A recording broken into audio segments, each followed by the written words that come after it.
మన టెక్నికల్ టీంని కోరుతున్నాను, మీరు కనెక్ట్ అయి ఉండండి. వారి వర్చువల్ మాధ్యమంగా నరేంద్ర మోదీ గారితో వెంటనే కనెక్ట్ అవ్వగానే వారి ప్రసంగాన్ని వినిపించాల్సిందిగా, తర్వాత వారి విశిష్ట సేవలకి आप सभी को गंगा पुष्करालू इस उत्सव की हार्दिक शुभकामनाएं। आप सब काशी में आए हैं, इसलिए इस यात्रा में आप व्यक्तिगत रूप से मेरे भी अतिथि हैं। और जैसा हमारे यहां कहते हैं, अतिथि तो देव समान होते हैं। मैं जिम्मेदारियों के कारण भले ही आपके स्वागत के लिए वहां उपस्थित नहीं हो सका हूं, लेकिन मन से मुझे आपके बीच होने का एहसास हो रहा है। मैं इस आयोजन के लिए काशी तेलुगु समिति और संसद में मेरे साथी जीवीएल नरसिम्हा राव जी को बधाई देता हूं। काशी के घाट पर ये गंगा पुष्करालू उत्सव गंगा और गोदावरी के संगम की तरह है। ये भारत की प्राचीन सभ्यताओं, संस्कृतियां और परंपराओं के संगम का उत्सव है। आपको याद होगा, कुछ महीने पहले यहीं काशी की धरती पर काशी तमिल संगमम का आयोजन भी हुआ था। अभी कुछ ही दिन पहले मुझे सौराष्ट्र तमिल संगमम में भी शामिल होने का सौभाग्य मिला है। तब मैंने कहा था, आजादी का ये अमृत काल देश की विविधताओं का, विविध धाराओं का संगम काल है। विविधताओं के इन संगमों से राष्ट्रीयता का अमृत निकल रहा है, जो भारत को अनंत भविष्य तक ऊर्जावान रखेगा। साथियों, काशी से जुड़ा हर व्यक्ति जानता है कि काशी और काशी वासियों का तेलुगु लोगों से कितना गहरा रिश्ता है। जैसे ही काशी में कोई तेलुगु व्यक्ति आता है, कई काशी वासियों को लगता है कि उनके परिवार का ही कोई सदस्य आ गया है। काशी के लोग पीढ़ियों से आप सबका स्वागत करते आए हैं। काशी जितनी प्राचीन है, उतना ही प्राचीन ये रिश्ता भी है। काशी जितनी पवित्र है, उतनी ही पवित्र तेलुगु लोगों की काशी में आस्था है। आज भी जितने तीर्थयात्री काशी आते हैं, उनमें एक बहुत बड़ी संख्या अकेले आंध्र प्रदेश और तेलंगाना के लोगों की होती है। तेलुगु राज्यों ने काशी को कितने ही महान संत दिए हैं, कितने ही आचार्य और मनीषी दिए हैं। काशी के लोग और तीर्थयात्री जब बाबा विश्वनाथ के दर्शन करने जाते हैं, तो तैलंग स्वामी के आशीर्वाद लेने उनके आश्रम भी जाते हैं। स्वामी रामकृष्ण परमहंस तो तैलंग स्वामी को साक्षात काशी का जीवंत शिव कहते थे। आप भी जानते हैं कि तैलंग स्वामी का जन्म विजयनगरम में हुआ था। जिद्दू कृष्णमूर्ति जैसी ऐसी कितनी ही महान आत्माएं हुई हैं, जिन्हें आज भी काशी में याद किया जाता है। भाइयों बहनों, जैसे काशी ने तेलुगु लोगों को अपनाया, आत्मसात किया, वैसे ही तेलुगु लोगों ने भी काशी को अपनी आत्मा से जोड़कर रखा है। यहां तक कि पवित्र तीर्थ वेमुलावाड़ा को भी दक्षिण काशी कहकर बुलाया जाता है। आंध्र और तेलंगाना के मंदिरों में जो काला सूत्र हाथ में बांधा जाता है, उसे आज भी काशीदारम कहते हैं। इसी तरह श्रीनाथ महाकवि का काशी खंडमु ग्रंथ हो, एनुगुल वीरस्वामय्या का काशी यात्रा चरित्र हो, या फिर लोकप्रिय काशी मजिली कथलू हो, काशी और काशी की महिमा तेलुगु भाषा और तेलुगु साहित्य में भी उतनी ही गहराई से रची बसी है। अगर कोई बाहरी व्यक्ति ये सब देखे तो उसके लिए विश्वास करना भी कठिन होगा कि कोई शहर इतना दूर होकर भी दिलों के इतने करीब कैसे हो सकता है। लेकिन यही भारत की वो विरासत है जिसने एक भारत श्रेष्ठ भारत के विश्वास को सदियों से जीवंत रखा है। साथियों, काशी मुक्ति और मोक्ष की नगरी भी है।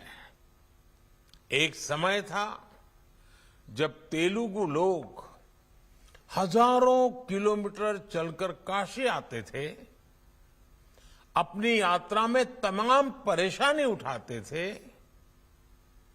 आधुनिक समय में अब वो परिस्थितियां तेजी से बदल रही है।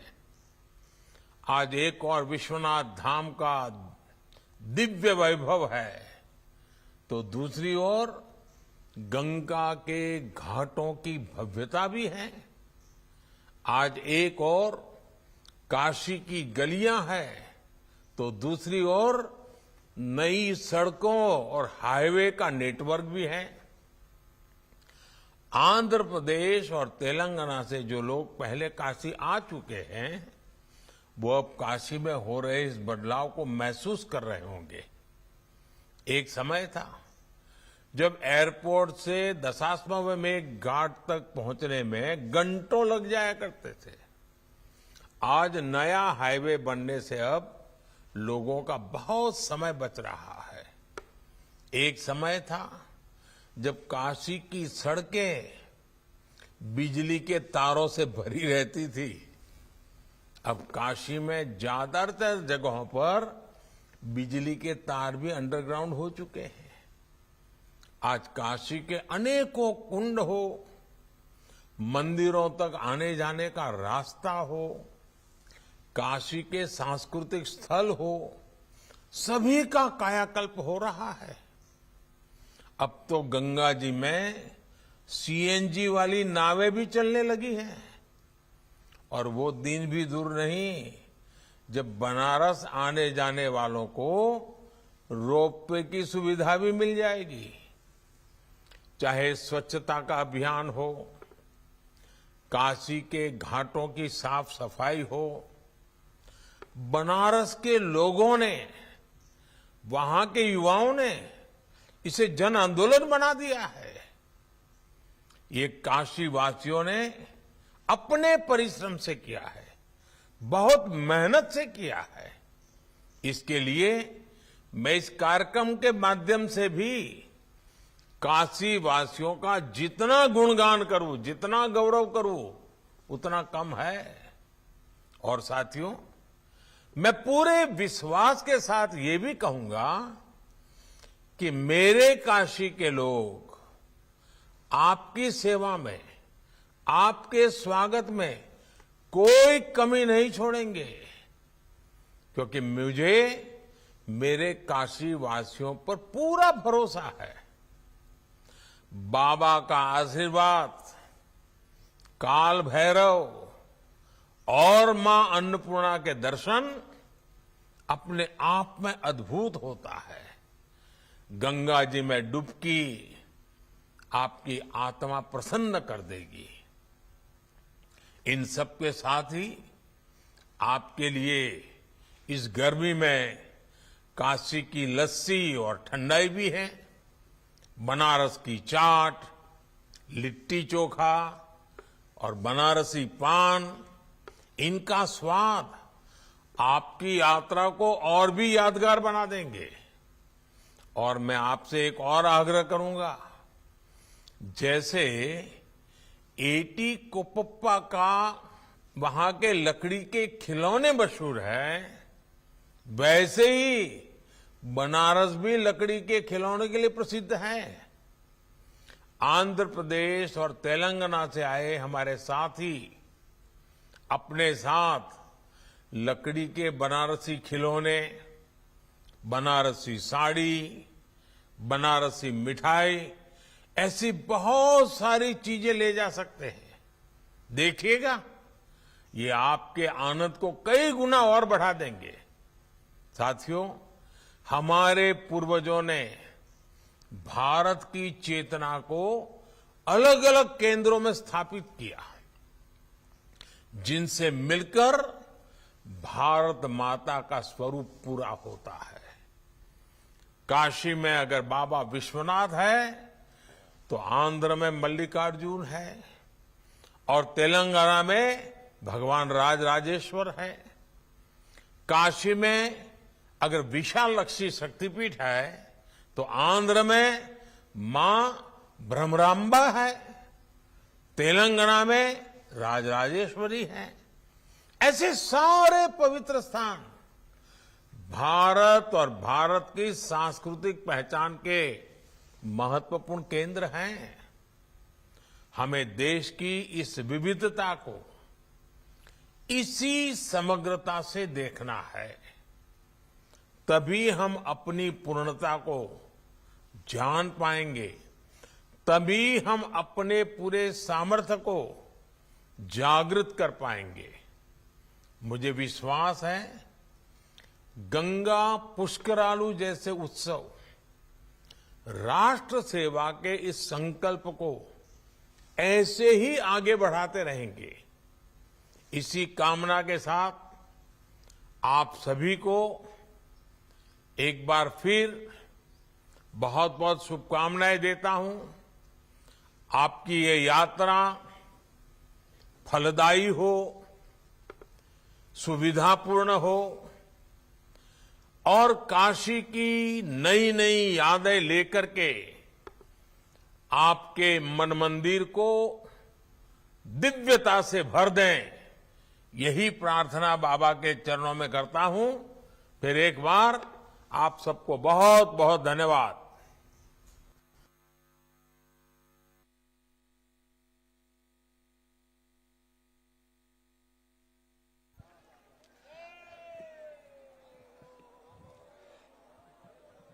ఇప్పుడే మనం గౌరవ ప్రధానమంత్రి నరేంద్ర మోదీ గారి సందేశాన్ని గంగా పుష్కరాలకు వచ్చినటువంటి భక్తులను ఉద్దేశించి వారు చేసినటువంటి ప్రసంగాన్ని విన్నాం. మీ అందరి తరఫున మనందరి తరఫున ప్రధాని నరేంద్ర మోదీ గారికి గట్టిగా చప్పట్లు కొట్టి ఒకసారి ధన్యవాదాలు తెలియజేద్దాం. ఇందులో వారి ప్రసంగంలో కొన్ని విషయాలు మరి హిందీ భాష తెలియని కారణంగా కొంతమందికి అర్థం కాకపోవచ్చు. అందుకే క్లుప్తంగా వారి ప్రసంగాన్ని ముఖ్య బిందువుల్ని తెలుగులో అనువదించి చెప్తాను.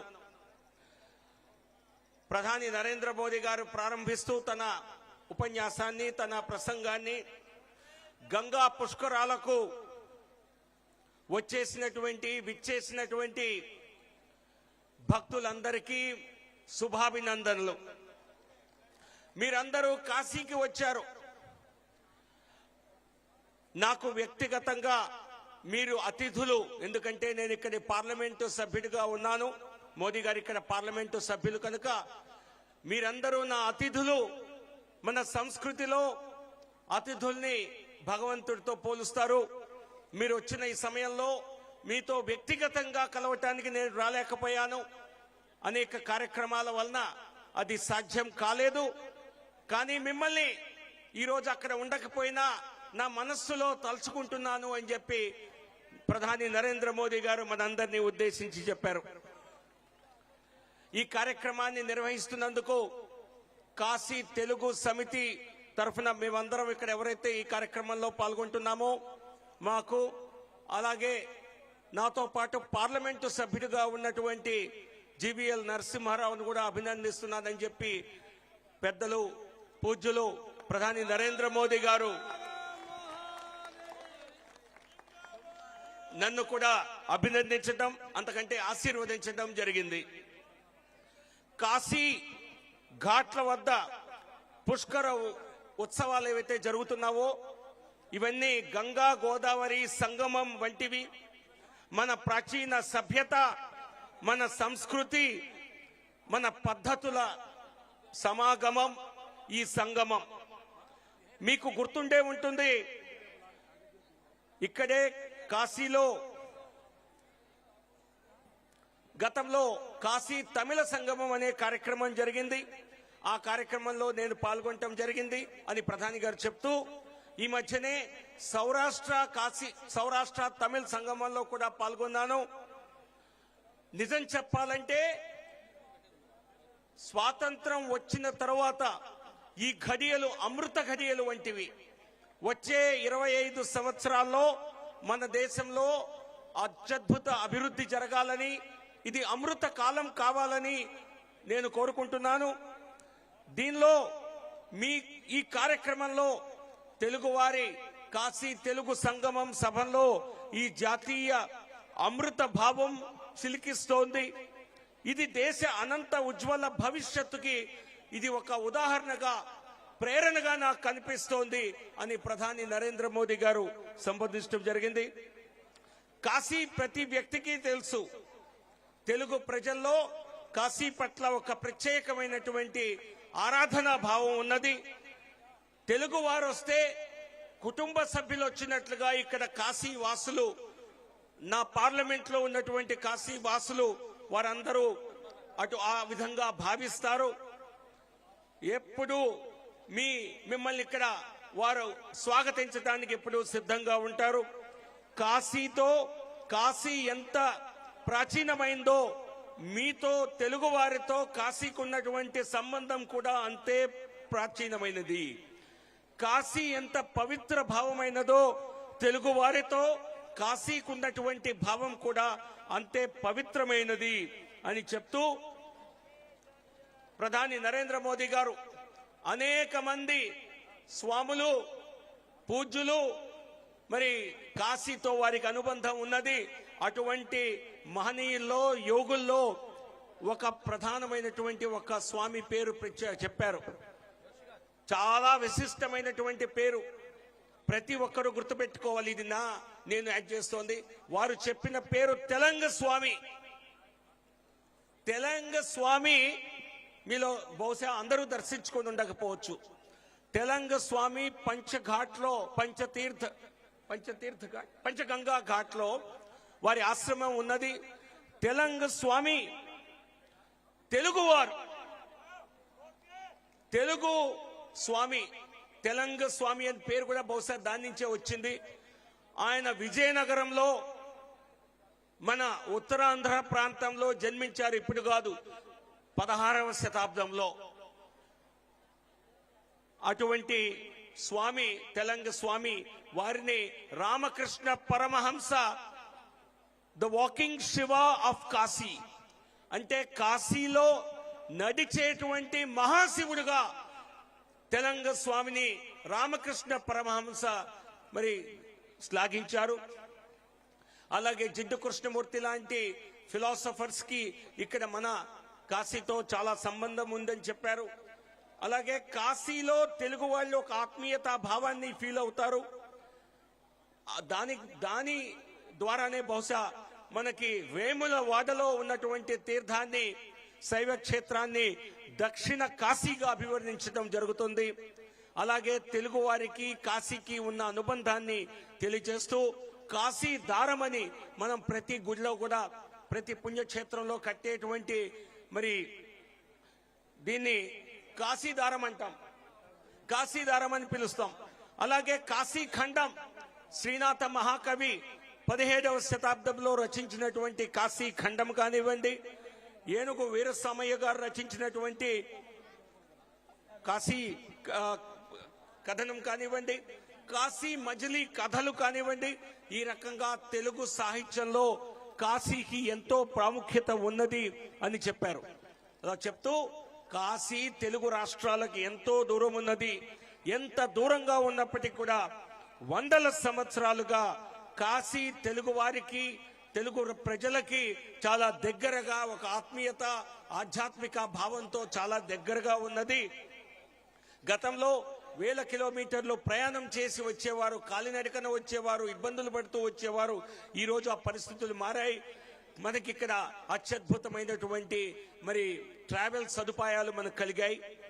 ఇక్కడ విశ్వనాథ మందిర్, గంగా ఘాట్లు కానివ్వండి, హైవేస్ నిర్మాణం కానివ్వండి, ఇక్కడ రోడ్ల నిర్మాణం కానివ్వండి, ఇవన్నీ జరిగిన కారణంగా ఇప్పుడు కాశీ ప్రయాణం, కాశీకి రావటం, కాశీ తీర్థయాత్ర గతంతో పోలిస్తే వందలాది సంవత్సరాలతో గతంతో పోలిస్తే చాలా సుగమం అయ్యింది. గతంలో కాశీకి వచ్చిన వారు ఇప్పుడు కాశీకి వచ్చేవారు చూస్తే ఖచ్చితంగా ఆ వ్యత్యాసం వారు గమనిస్తున్నారు. అద్భుతమైనటువంటి మార్పును వారు చూస్తున్నారు. గతంలో కాశీ రోడ్ల మీద మరి ఎలక్ట్రిక్ వైర్లన్నీ కూడా రోడ్ల మీదే ఉండేవి, ప్రమాదకరంగా భయంకరంగా ఉండేవి. ఇప్పుడు అన్ని కూడా అండర్ గ్రౌండ్ కేబులింగ్ ద్వారా అన్ని మార్చడం జరిగింది. అలాగే సాంస్కృతిక ప్రదేశాలని ప్రతి ఒక్క కుండని అన్నిటినీ అభివృద్ధి చేయటం జరిగింది. ఇక్కడ గంగా నదిలో నడిచేటువంటి నావలన్నీ కూడా ఇప్పుడు సిఎన్జి ఇంధనంతో నడుస్తున్నాయి. దాని కారణంగా ఇక్కడ ఏదైతే పొల్యూషన్ ఉన్నదో దాన్ని పూర్తిగా అరికట్టడం జరిగింది. ఒక ప్రధానమైనటువంటి ఒక సమాచారాన్ని ప్రధాని తన సందేశంలో తెలిపారు. త్వరలోనే కాశీకి ఒక రోప్ వే, అంటే మనం రోడ్ల మార్గంలో కాకుండా డైరెక్ట్ గా మరి రోప్ వే మాధ్యమంలో కాశీలో విశ్వనాథ స్వామి ఆలయం దగ్గరికి వెళ్ళేటువంటి కొత్త ప్రాజెక్ట్ నిర్మాణం జరుగుతోంది. అది కూడా త్వరలో పూర్తవుతుందని చెప్పారు. అది జరిగితే కాశీ ఇంకా భవ్యంగా ఇప్పుడున్న దానికంటే కూడా ఇంకా సదుపాయంగా ఉంటుంది. తన ప్రసంగాన్ని ప్రధాని గారు ముగిస్తూ కాశీ వారిని ఎంత మెచ్చుకున్నా తక్కువే. నా కాశీ ప్రజలు, వారిక్కడ పార్లమెంటు సభ్యులుగా కూడా ఉన్నారు కనుక, నా కాశీ ప్రజలు మీకు స్వాగతం పలకటంలో ఏమాత్రము కూడా తక్కువ చేయరు. సో కాబట్టి వారి ఆతిథ్యం, మీ ఆతిథ్యం, వారి ఆతిథ్యం మీకు తప్పనిసరిగా లభిస్తుంది. ఈ విషయాలన్నీ చెప్తూ ఇక్కడ స్థానికంగా ప్రముఖంగా ఉన్నటువంటి కాశీ లస్సీ, కాశీ ఠండాయ్, మనం ఇక్కడ వచ్చి కూడా అంతా మన భోజనాలే చేస్తున్నాం, చక్కగా సౌకర్యంగా ఉంది. కానీ ఇక్కడ ఉన్నటువంటి కొన్ని ప్రత్యేకతలను కూడా మోదీ గారు తన ప్రసంగంలో చెప్పారు. కనీసం మనలో కొంతమంది అయినా వీటిని కూడా